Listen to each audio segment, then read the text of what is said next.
You take a seed, you plant it, you grow it, you dry it, you roll it, you smoke it. You take a seed, you plant it, you grow it, you dry it, you roll it, you smoke it, and it goes down smooth. Hey! Spanning the continent to bring you the truth about cannabis and marijuana law reform. I smoke pot and I like it a lot. The Russ Belville Show. The voice of the marijuana nation. It's like marijuana ought to be legalized. Good people smoke marijuana. Now, here's your host, Radical Russ Belville. Good day, tokers and tokettes and non-toking lovers of liberty. It is Thursday, March 16th, 2017, and it's got to be 420 somewhere in the world. It's episode 909, and coming up on today's show, in the news, a Colorado congressman has a plan to stop Jeff Sessions from raiding legal marijuana states. In our cannabis focus, Jeff Sessions didn't actually say marijuana is only slightly less awful than heroin. It's worse than that. In drug war data mining, we have new data on marijuana and youth. We have new data on marijuana and youth from Washington State. In our new segment, Police for Reform, we speak with a former U.S. Department of Labor Special Agent David Long about using RICO laws against marijuana. And in the Radical Rant, I deconstruct Jeff Sessions' latest comments to Laura Ingraham about his fair plan to not stop prosecuting marijuana in legal states. But first, let's get to the news. Covering the latest headlines in consumer cannabis, medical marijuana, and industrial hemp. Now your marijuana headlines in 4 minutes and 20 seconds. This is Cannabis News. This is your Cannabis Headline News for Thursday, March 16th, 2017. Representative Jared Polis has a plan to keep the feds from raiding and prosecuting marijuana businesses in states that have voted to legalize it. The Colorado Democrat hopes to attach an amendment to Congress's annual spending bill for the U.S. Department of Justice that would essentially tie Attorney General Jeff Sessions' hands when it comes to using federal funds to go after the states following their own marijuana laws.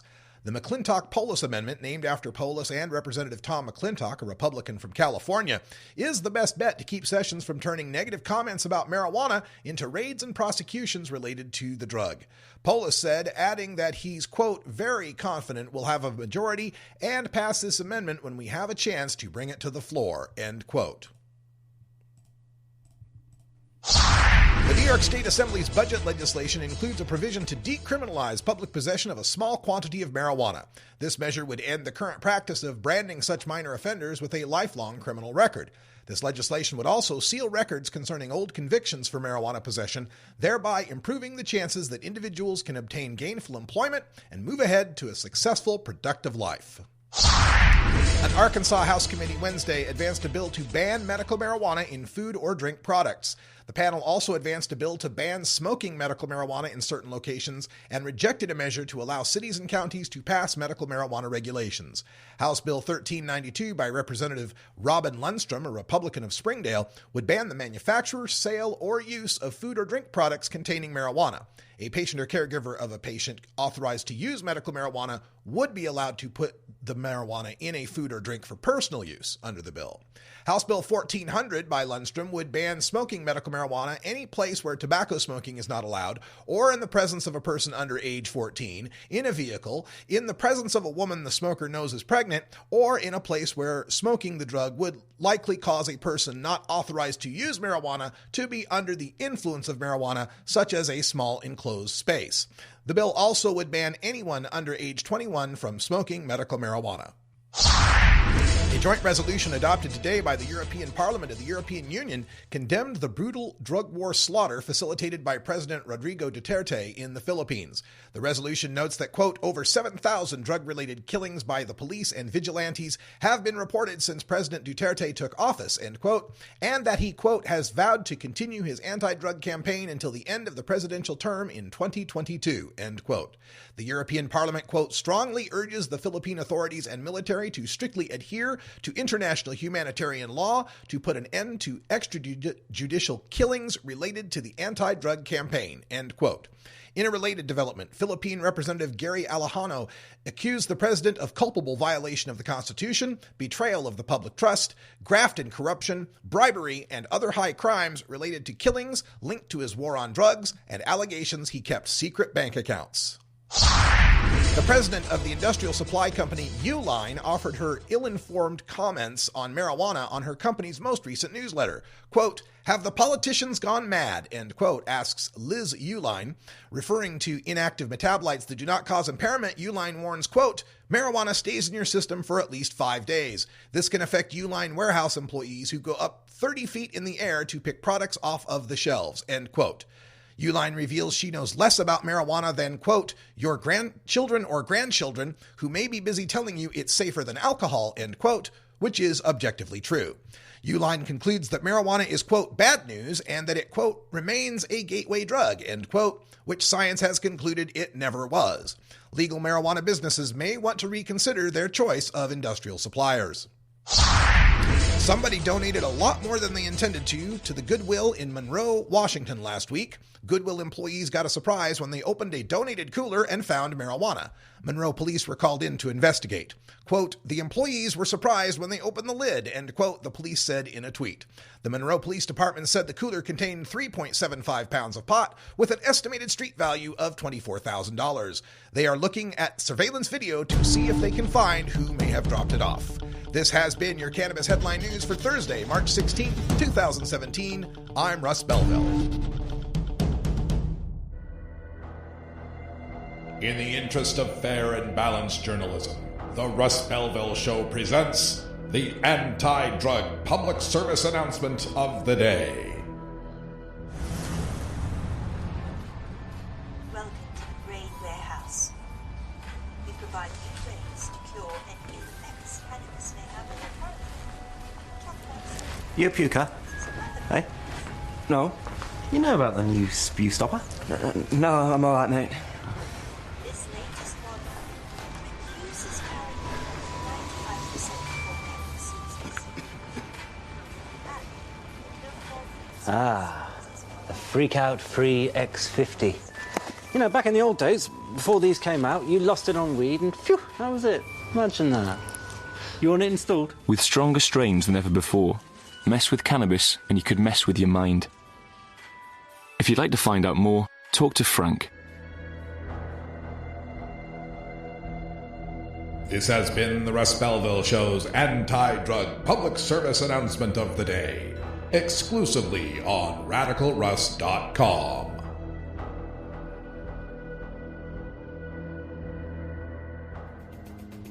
Get your tickets now for the Oregon Marijuana Business Conference happening one day only in Eugene, Oregon on Friday, April 28th. This year's OMBC will prepare you for the world of adult use and medical marijuana business opportunities in Oregon. You'll learn all about the latest OLCC regulations for adult use cannabis, including testing requirements, tech and branding, taxes and distribution, and the latest developments in medical marijuana regulations. OMBC features networking with Oregon's leading experts in marijuana, including State Senator Floyd Przansky. You'll also get to hear from four-time NBA champion and now cannabis entrepreneur John Sally. Early bird pricing is available for conference-only and VIP passes, which get you access to the VIP networking events featuring John Sally and other speakers. It's the 2017 Oregon Marijuana Business Conference. Tickets available now at OregonMBC.com. That's OregonMBC.com before April 14th to get your early bird pricing. OregonMBC.com.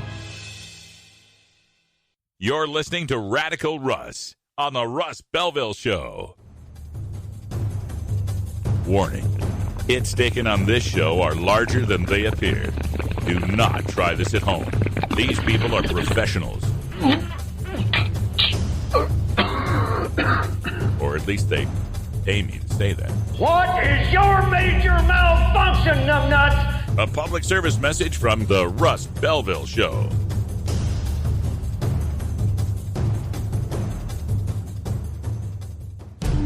The world of cannabis is evolving at a frenetic pace.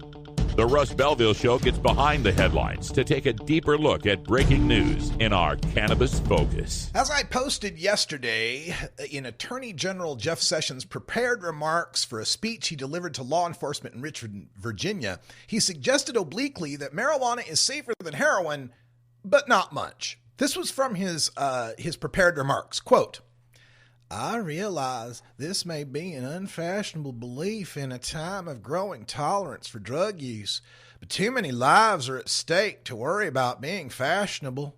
I reject the idea that America will be a better place if marijuana is sold in every corner store.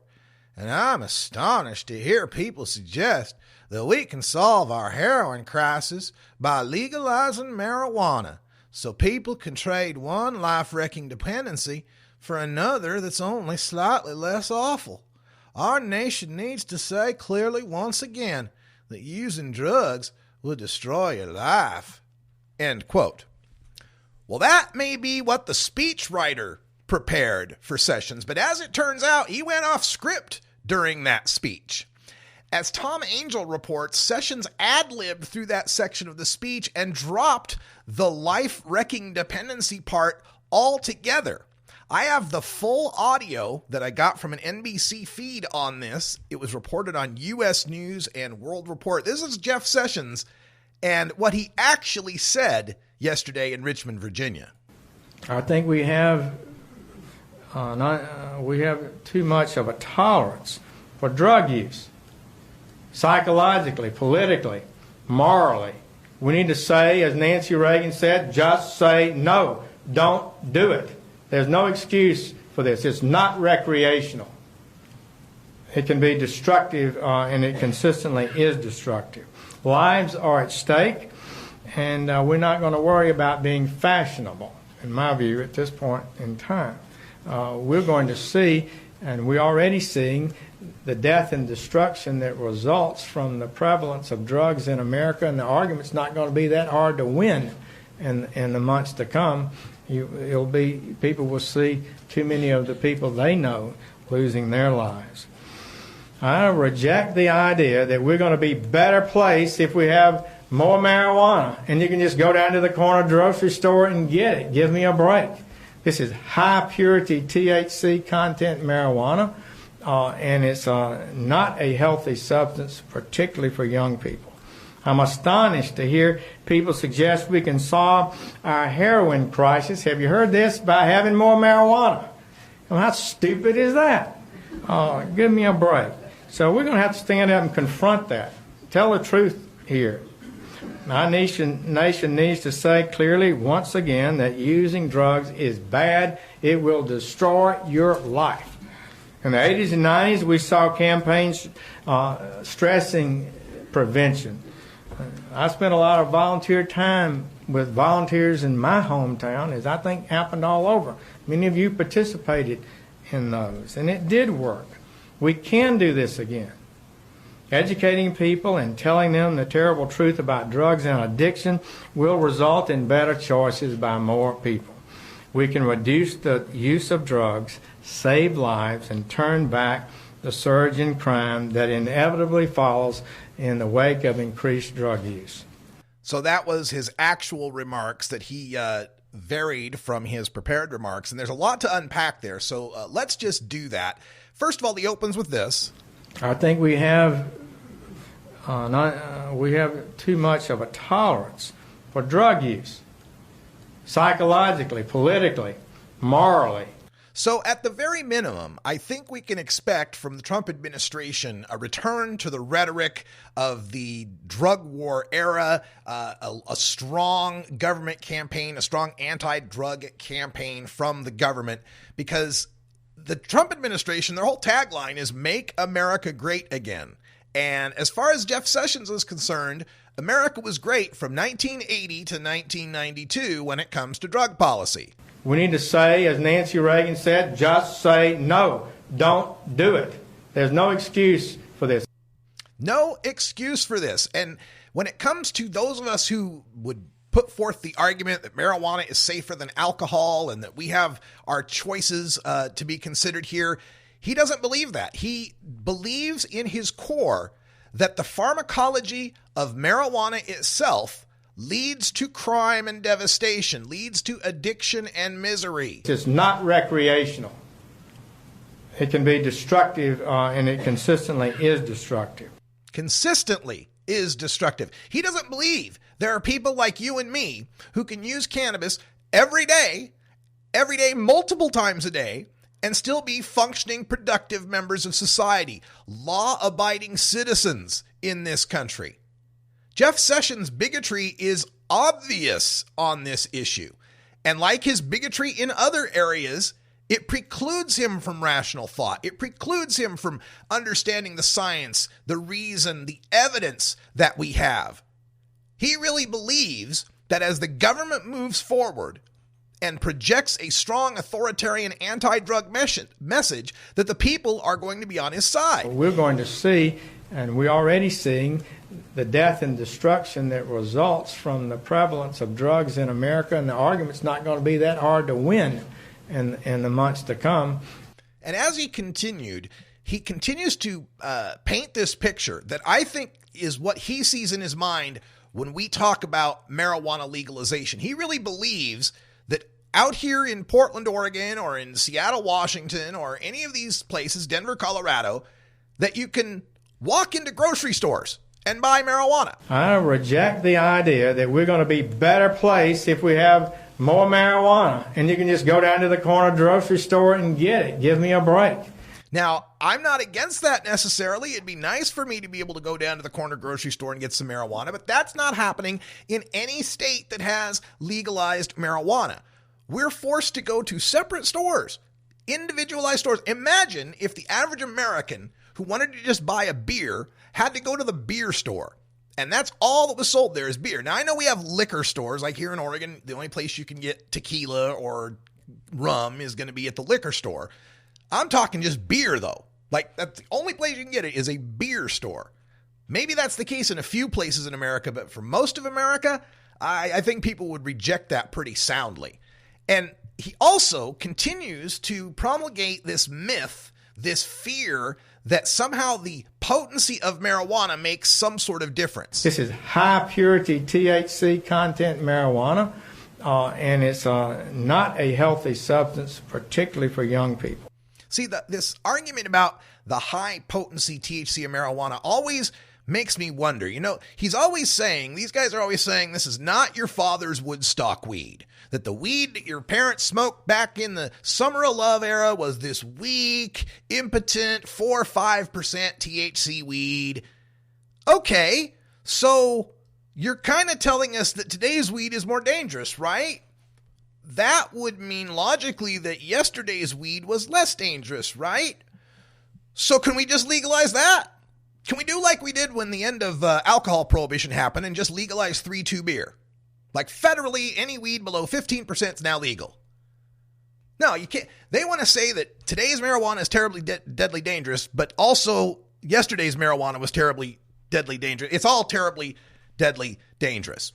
And of course, they pay lip service to this opiate epidemic they claim that they want to solve when right in front of their face is the solution, access to marijuana. I'm astonished to hear people suggest we can solve our heroin crisis. Have you heard this? By having more marijuana. Well, how stupid is that? Oh, give me a break. No, how stupid are you for not being able to read basic science that is being reported in the Washington Post, in the New York Times, in the Wall Street Journal, on Forbes? You can't miss it. Fewer overdose deaths, fewer deaths in car crashes, fewer opiate prescriptions, fewer people using the opiates, people kicking the opiates and switching to cannabis.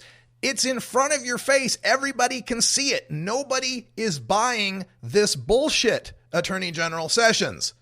Our nation needs to say clearly once again that using drugs is bad. It will destroy your life. It will destroy your life. We're not going to hear so many messages from the government about alcohol, I'm sure. They'll probably remain mum on that. We can reduce the use of drugs, save lives, and turn back the surge in crime that inevitably follows in the wake of increased drug use. Crime inevitably follows drug use. He literally believes that people who use drugs per se are criminals, that the mere ingestion of these substances turns a regular, normal, moral citizen into some mouth-breathing monster. It's Dr. Jekyll and Mr. Hyde all over again. And that is just not the case. Not even with just marijuana, but all drugs. Most people who use drugs can handle their high. Most people who are using them, the only problem they've got with the drug is the fact that it's illegal and they can go to jail for it. I'm not worthy! I'm not worthy! All right, that sound means it's time for us to take a break because it's 4:20 in the Mountain Time Zone. Happy 4:20, everybody in the Rocky Mountains. We're going to take a break with Packers Pipe here, and when we return, we got some data mine from Washington State. Oh, poor Kevin Sabet. Reality continues to have a pro-legalization bias. Huh.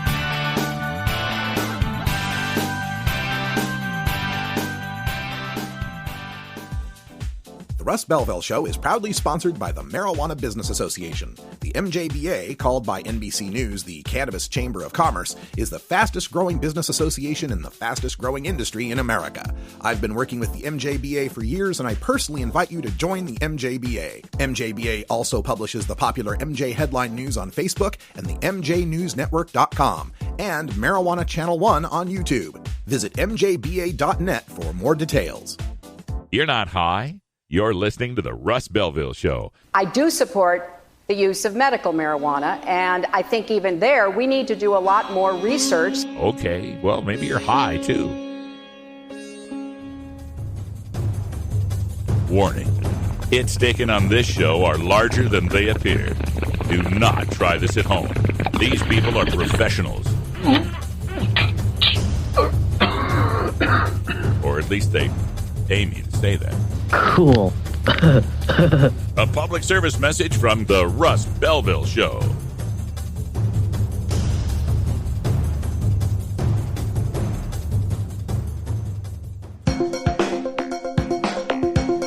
Promoting the end of adult cannabis prohibition is easy because we have facts, science, reason, compassion, evidence, truth, and logic on our side. It's even easier when researchers catalog it all for us. Learn how to gather the facts on marijuana use, arrests, seizures, rehabs, drug tests, and more on this edition of Drug War Data Mining. Today in the Drug War Data Mines, we return to the number one objection of marijuana prohibitionists to the idea of states legalizing the adult use of cannabis. Oh, won't somebody please think of the children? Well, today, the 2016 Washington State Healthy Youth Survey has been released, and I have their data brief right in front of me for marijuana. You can look at it, too. It's at askhys.net, if you'd like to look it up. I'll just read from the brief. In fall 2016, over 230,000 students participated in the Healthy Youth Survey. Over 1,000 schools administered the survey, representing all 39 Washington counties and 236 school districts. Rates of teen marijuana use have remained steady despite the changing landscape. In 2016, 6% of 8th graders, 17% of 10th graders, and 26% of 12th graders reported past 30-day marijuana use.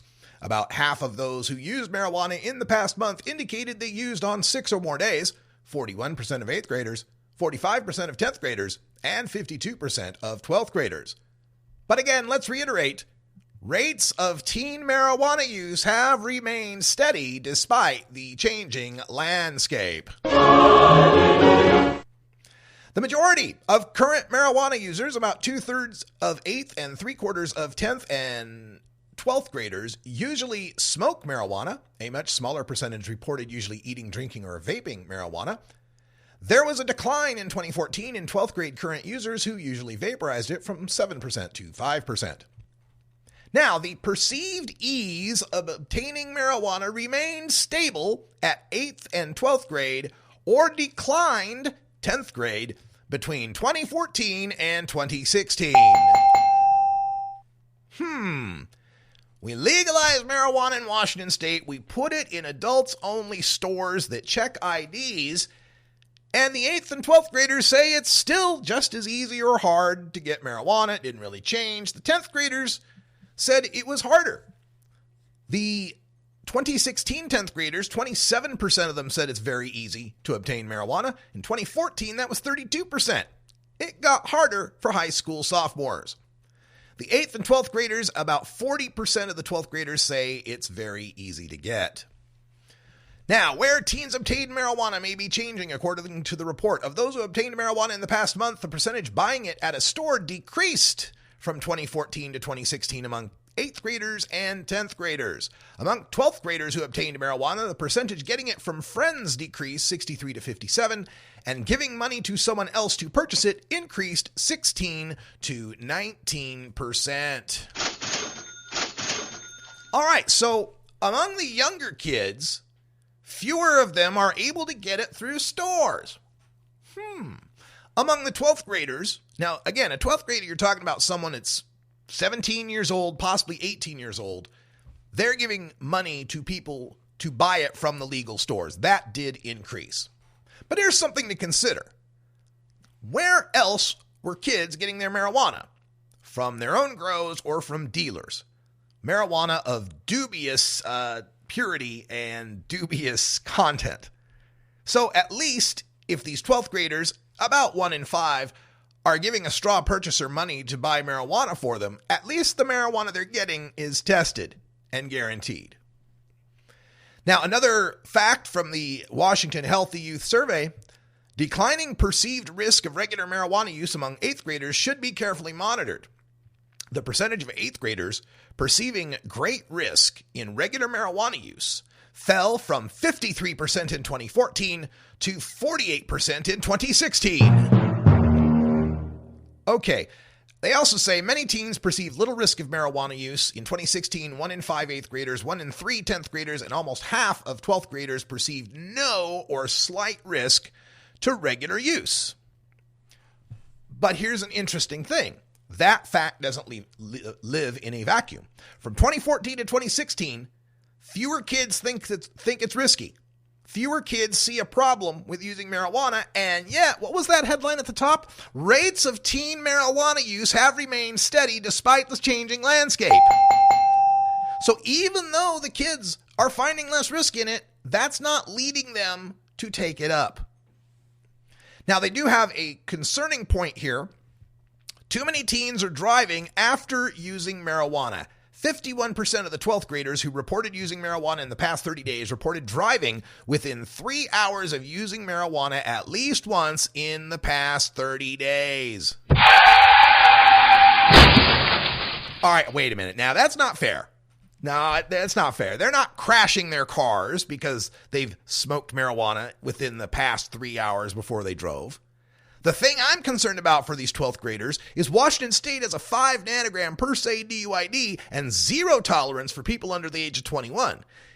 Kids, you're just taking an unnecessary risk if you're getting behind the wheel within 3 hours of driving. Not that I'm too scared of you wrecking into people. I'm scared of you getting busted.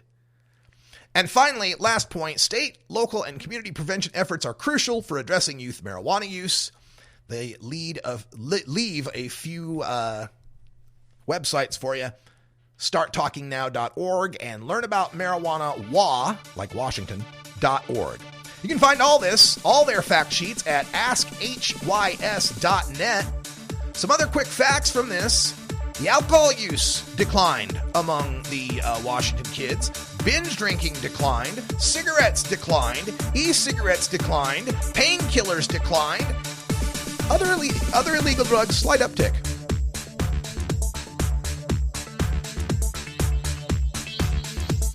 Stay tuned. We're back with former Special Agent David Long from the U.S. Department of Labor in our Police for Reform segment. This is the Russ Belville Show on CannabisRadio.com. New beginner guitars and banjos are often constructed much better than ones built before your time. Why struggle? Get a new instrument or fix the old one. The trusted professionals at the Fingerboard Extension will evaluate your instrument for free. Repairs are priced for people who work for a living.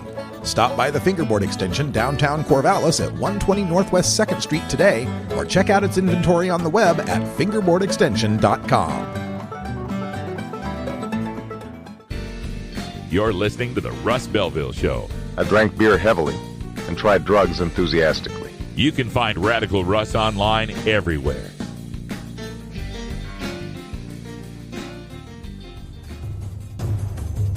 Warning.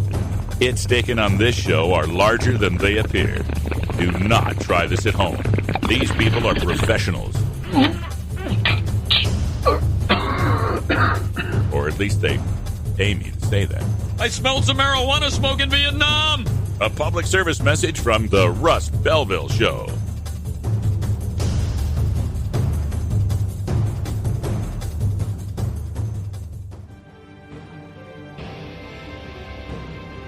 The war on drugs is just one symptom of the American criminal justice system gone awry.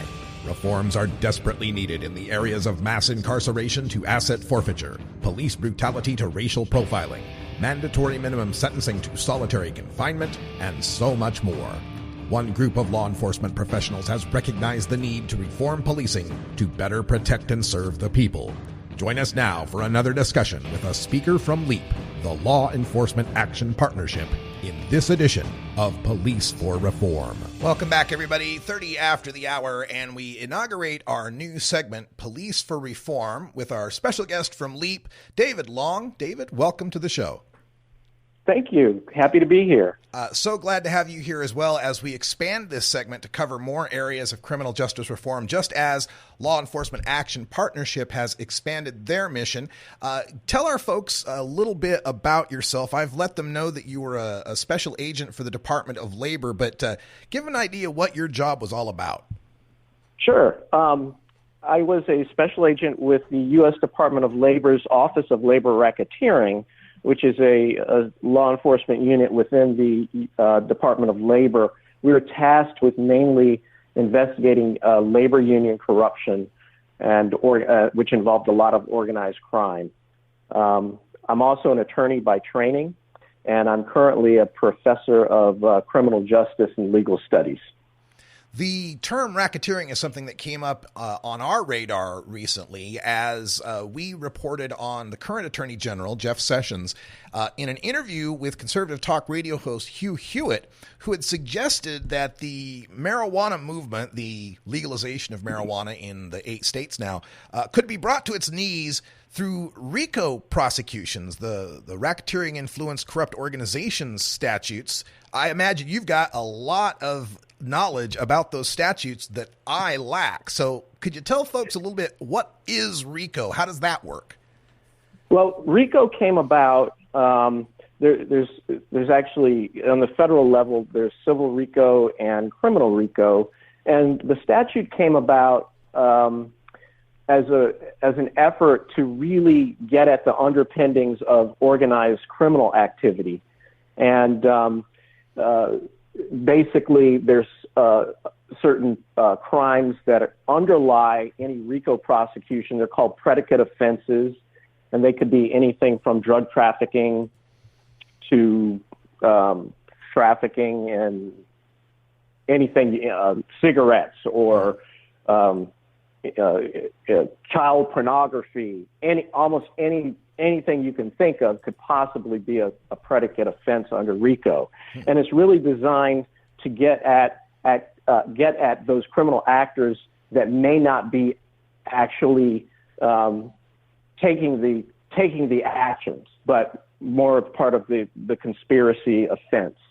And so the suggestion that going after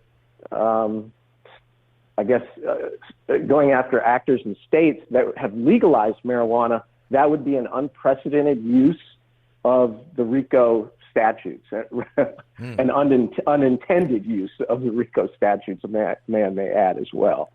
And to be fair, in his comments, Attorney General Sessions said it would be a lot more complicated than just one RICO case, but that leads paranoid old me to think, so maybe a RICO case plus some other actions? What would be the mechanism by which he would, if he took this unprecedented action, how would we know that's happening? What sort of signs would we see? Well, if Sessions was to pursue, I'm assuming he would be pursuing state actors that in states that have legalized the use of recreational marijuana or even medicinal marijuana. He would target those people dispensing marijuana and make them part of a RICO, an underlying RICO prosecution. The only way, the only sign that those being targeted would really receive that they were being investigated is, I mean, if they were lucky, possibly a grand jury subpoena, but very likely they might just the first time they might really realize they were the target is when they get arrested. Jeff Sessions appears to be, quite opposed to both recreational and medicinal marijuana. I would be. I don't know. I wouldn't be surprised if he went after actors in states that have legalized marijuana in one way or the other. But I might be surprised if he utilized the RICO statute to do so. It's possible, I guess, but it would certainly be unprecedented. But we are living in times that are very unprecedented. So you took the words out of my mouth. Impossible. Right. So the RICO prosecution thing would be unprecedented. Politically, it might be, a lot to try to pull off. But these days, who knows what might happen? Is that basic summation? Yes. Okay. Yeah. And in a state like, California, where I am, the response of the state, I would say, would be quite vigorous. Yeah. So we have state attorneys general from almost all of the recreational legalization states that have piped up already and said, hey, we're going to vigorously defend our laws. So maybe a question of how much does Jeff Sessions have on his plate? How much political capital does he want to spend on this issue? Exactly. And the federal government, for all their resources, I'm not sure they have they would probably have to pick a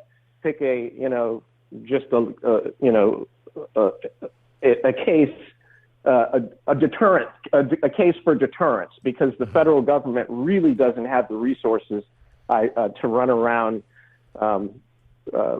engaging in major RICO prosecutions in states that have legalized marijuana. Yeah. More one of those send a message type of cases, or shot across the bow sort of thing.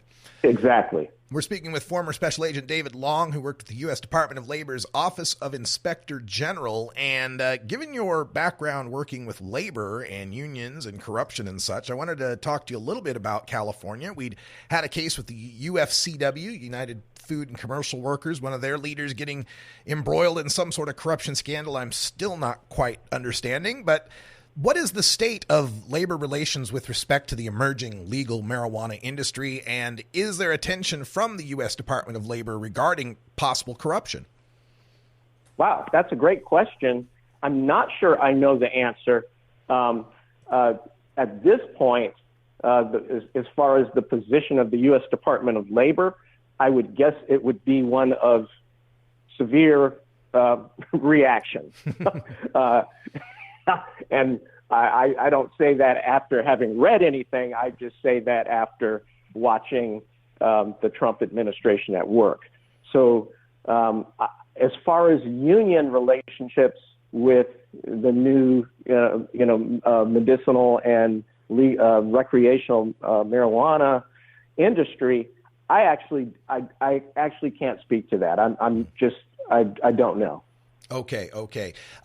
The other considerations, other things I was considering talking to you about here had to do with where I saw you had a background in identifying or investigating identity theft cases tied to the Mexican mafia. And of course, we hear a lot of the Mexican cartels and their involvement in the trafficking of drugs into this country. Can you give us a little this identity theft and other ways that these criminal organizations work aside from drugs? Aside from drugs? Oh, well, they'll get involved in anything that they feel like they can make money doing. I believe they were so interested back when I was an agent in identity theft cases. What they were doing in the cases I investigated and participated in, they were actually stealing identifying information from payroll companies and then setting up false, fraudulent unemployment insurance claims against those people whose information they obtained. For them, these were, some of the cases were $40, $50 million cases. For them, it is actually, very safe type of case because it doesn't involve drugs or guns. Now, we found plenty of guns during those cases, but essentially what they were doing is committing a white-collar offense. And as we know, white-collar offenses are punished much less severely than your street-level, your traditional street-level offenses. So, which makes it a much safer proposition. I mean, you could be caught with essentially what amounts to 5 packets of methamphetamine and be looking at a 5-year mandatory minimum sentence, and you throw a gun in the mix, you may be looking at 15 years mandatory minimum, whereas you steal, $1 million from somebody, you might not go to prison. So it's a safer crime, shall I say, for the criminal. So I guess that leads me to wonder, why are these big Mexican cartels, Sinaloa, Juarez, etc., involving themselves with the drug trade if this sort of crime is as lucrative or more lucrative or safer? Or how does that work? Well, it's not more lucrative than the drug trade, because the drug trade, we have a completely uncontrolled market. Millions and millions and millions of dollars can be made over the course of a week.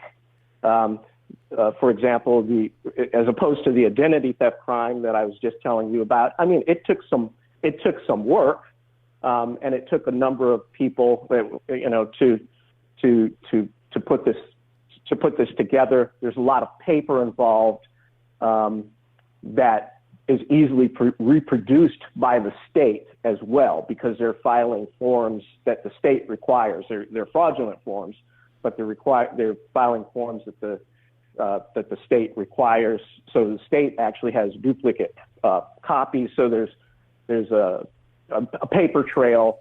Not that drug traffickers at the high levels don't use paper and documents and books and records, but they don't file those same documents with the state. So is there much overlap between the drug trafficking organizations and these others that are doing these white collar crimes? Or are they separate organizations? No, I don't. Very, very often they're not separate organizations. For example, we ran across, AK-47s investigating the Mexican mafia on these identity theft cases, and it wasn't to protect, the money they were making from the identity theft. It's to protect, it's part and parcel of their drug traffic. Okay. David Long is a former special agent from the U.S. Department of Labor's Office of Inspector General and a speaker with the newly expanded Law Enforcement Action Partnership. David, thanks for joining us on this inaugural segment, and good luck in the future. You bet. Thank you. Thank you for having me. I enjoyed it. All right, stay tuned, folks. We have a radical rant coming up. Jeff Sessions is developing a fair plan with a sound basis for legal marijuana. I wonder what that could be. Be right back after this. This is the Russ Belville Show on CannabisRadio.com.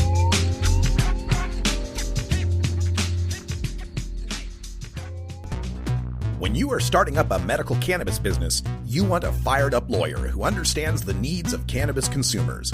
The law office of Lauren Vasquez is your fired-up lawyer for the cannabis industry. Visit her website, fireduplawyer.com, or call 1-855-MMJ-LAWS for more information. That's 855-665-5297 for Lauren Vasquez, your fired-up lawyer, or email fireduplawyer@gmail.com. You're listening to the Russ Belville Show. And it's the first time in 2 years, or not, first time in a year and a half, that I had a decent night's sleep because the arthritis pain was gone. You can find Radical Russ online everywhere. Warning. Hits taken on this show are larger than they appear. Do not try this at home. These people are professionals. least they pay me to say that. Uh-oh. Sounds like somebody's got a case of the Mondays. A public service message from the Russ Belville Show.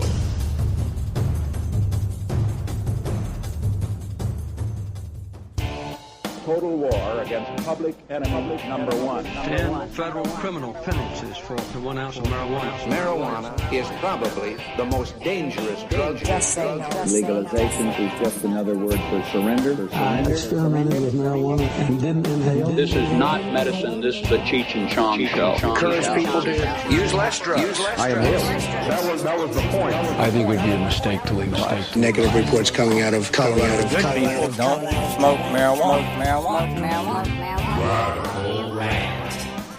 Well, earlier in the show, we talked to you about the comments of Attorney General Jeff Sessions that he spoke about.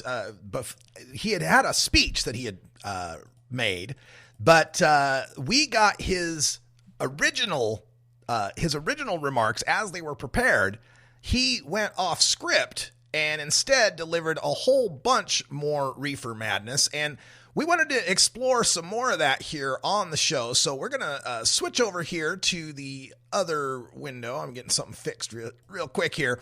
Get the right window up on the latest reefer madness from Attorney General Jeff Sessions, because that same morning, before he went in front of the law enforcement personnel in Richmond, Virginia, he appeared on the Laura Ingraham Show, a conservative talk radio host, and she asked him, quote, "Will this department begin prosecuting the sale and use of marijuana?" End quote.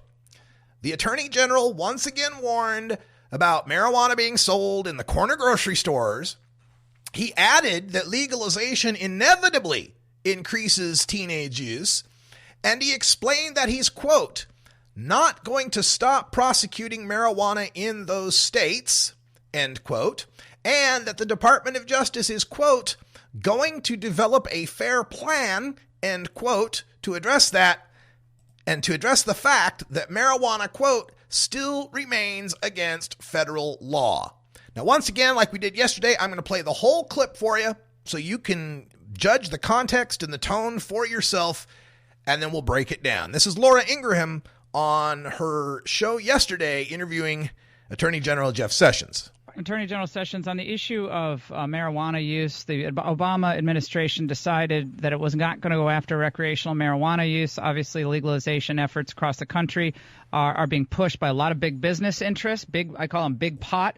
In Colorado, a lot of people like the tax money they're getting, but we have all sorts of other terrible effects of increased marijuana use among young people. Will this department begin prosecuting the sale and use of marijuana? I do not believe that this country is going to be better off if we have marijuana sold at every corner grocery store, and that it's available in large amounts to even teenagers. No matter what the law is, once you make it quasi-legal or basically legal, then it filters easily into the young people's hands where it does the most psychological damage, according to the New England Journal of Medicine and other studies of this. So I think this is American Medical Association is the one that did, I think, the final last major report on the dangers of it. So that's a big deal. Secondly, it remains, as you know, federal law remains in effect, and it makes it unlawful to distribute or possess within marijuana in any state, even though the state might legalize it. So within those states, we're going to develop plans that have a good sound basis to it, and we're not going to stop prosecuting marijuana in those states. We just don't have the personnel to walk the streets like the local police. What about the existing states? What about the existing states, like Colorado? Yes, well, that's what I mean. Those states, we're going to. It still remains against federal law to possess and distribute marijuana. Got it. And we're going to develop a fair plan for that. Fantastic. We're looking forward to your speech today in Richmond. Attorney General Jeff Sessions, thank you so much. Don't go away. There you go. That's Attorney General Jeff Sessions on the Laura Ingraham Show. And we're going to break this down bit by bit because there's 6 major parts to this that I have to address. First of all, this continued reference to the corner grocery store. I do not believe that this country is going to be better off if we have marijuana sold at every corner grocery store. What is it with the corner grocery store? It's like this is coming down from some memo, because he said it later that morning in his speech in front of the law enforcement people. He said this: I reject the idea that we're going to be better placed if we have more marijuana and you can just go down to the corner grocery store and get it. Give me a break. So once again, he said it in his hearings. I'm not sure we're going to be a better, healthier nation that if we have marijuana being sold at every corner grocery store. So I don't believe this is a mistake. I believe this is purposeful messaging on the part of the administration to try to obfuscate the issue of legalization, to try to convince people that legalization means, oh my God, there's going to be pot in the grocery store. That's not gonna happen. The next thing, he says how legalization inevitably means that it's going to lead to teenagers getting their hands on it. And that it's available in large amounts to even teenagers. That's not happening. We just did the drug war data mining segment from Washington State that says the use rates among the youth have remained the same, that the younger youth are less and less able to get it from stores. We get the same data out of Colorado, telling us that the youth use rates have remained the same or gone down.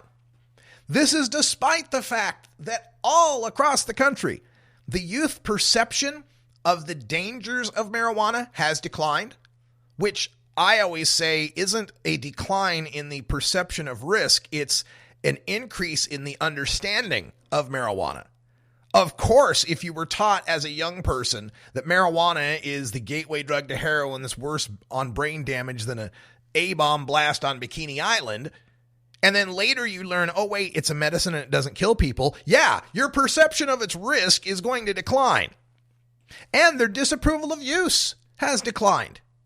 They no longer think that people that use marijuana are scumbags as often as they used to. But despite that, their use isn't going up. Jeff Sessions wants to tie this to the idea that legalization means marijuana palooza. It's going to be everywhere. All the kids are going to be using it. And the fact is, in Oregon, Washington, Colorado, California, all of these marijuana states, the only thing legalization changes is access for older people. People in their 50s and up now have a place to shop for weed. No matter what the law is, once you make it quasi-legal or basically legal, then it filters easily into the young people's hands where it does the most psychological damage, according to the New England Journal of Medicine and other studies of this. And that's just not true. It's just not true. We've had stings. They've run stings in Washington and Colorado and in Oregon trying to bust stores that are selling to underage kids. And they get a few, but the rates are so much lower than what we find in bars, taverns, and restaurants in serving alcohol to kids. And again, anytime he brings these things up, they're not in a vacuum. You got to compare them to what the system used to be, Attorney General Sessions, which was kids dealing to other kids, getting it behind the shop class, picking it up in the parking lot, dealing with people of an unsavory nature sometimes. Now, for those who believe that Jeff Sessions isn't really going to do anything, he may not. We may not see any major crackdown on marijuana from Sessions and the Department of Justice. We may not. But whether or not he wants to should not be in doubt. Like, if Jeff Sessions had unlimited resources and the go-ahead from the president, you've got to believe that he'd be all for a crackdown in the legal marijuana states when he says things like this. Federal law remains in effect, and it makes it unlawful to distribute or possess within marijuana in any state, even though the state might legalize it. He's clear about that. It's illegal to possess, illegal to distribute. And there was a part in there, if you listened real close, when he said it's illegal to distribute or possess with intent to sell, but he stopped himself and said possess. I think that reveals a little something. I think that reveals that their attitude isn't going to be to go after the users and the growers. It's going to be to go after the commerce of this. So within those states, we're going to develop plans that have a good sound basis to it, and we're not going to stop prosecuting marijuana in those states. We're not going to stop prosecuting marijuana in the legal states. Now, they haven't been prosecuting marijuana in the legal states recently, but you can go back before Holder and find plenty of prosecution by the federal government against the legal states. You can see things like the Kettle Falls Five. You can see Eddie Lepp. You can see Molly Fry and Dale Schaefer cases. 3 right off the top of my head. Numerous Operation This or That, where the federal government is involved in going up against marijuana. Yes, he does admit that they don't have the manpower to do the policing. They can't bust the kids with the dime bags. They can't raid every shop. They just don't have the manpower to do that, which is why I anticipate their actions to be mostly paper. They're going to send letters. They're going to send injunctions. They're going to file lawsuits. They're just going to make it a real pain in the ass to be a legal cannabis business. They're going to do everything they can to increase the cost of doing business, to increase the price of the marijuana. And then when the marijuana gets more expensive, the black market kicks in, the underground market kicks in. That continues to thrive because the demand won't go away. In fact, the demand is going to increase among older folks because they know now they can't get busted for it. As that underground market increases and the legal market struggles, the prohibitionists point and say, see, legalization doesn't work. This is the same game plan Republicans have with government in general. They hate it. They get in charge of running it. They run it like shit. It doesn't work. People start to hate it along with them. I believe that's the plan for marijuana. They want to make it shitty and not work and get the people to dislike it. And so they'll do everything they can to allow legalization to proceed, but to proceed handicapped, to proceed with an injury, to proceed damaged, so they can point at it and say, we gave you a chance and it didn't work. What about the existing states, like Colorado? Yes, well, that's what I mean. Those states, it still remains against federal law to possess and distribute marijuana, and we're going to develop a fair plan for that. They're going to develop a fair plan for the states like Colorado that have legal marijuana. It's going to have a sound basis, he says. Sounds to me like they're thinking about it. Sounds to me like they're coming up with a plan. Now, he did say that he finds part of the Cole memo is valid. He said that yesterday. The Cole memorandum set up some policies under President Obama's Department of Justice about how cases should be selected in those states and what would be appropriate for federal prosecution, much of which I think is valid. I may have some different ideas myself in addition to that. And I think what that's all about is about Jeff Sessions saying that, hey, this Cole memo you left me? Yeah, this is a pretty good list of justifications for me to go ahead and start busting people.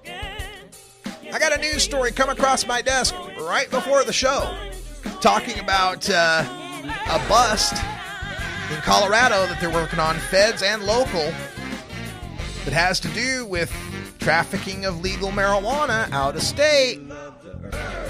There's your Cole memo violation right there. If Sessions wants to go hard against the industry, it won't be difficult for him to find cases that violate the Cole memo, folks. That's all the time we got for Hour 1 for those folks on the podcast. I'm going to talk a little bit about that in Hour 2. For everyone else, live on YouTube, stay tuned. We'll be right back. And until next time, take care of each other, tokers. This is the Russ Belville Show. The Russ Belville Show is blogging and podcasting daily at RadicalRuss.com. You take a seed, you plant it, you grow it, you dry it, you roll it, you smoke it. You take a seed, you plant it, you grow it, you dry it, you roll it, you smoke it. You take a a seed, you plant it, you grow it, you dry it, you roll it, you smoke it, and it goes down smooth.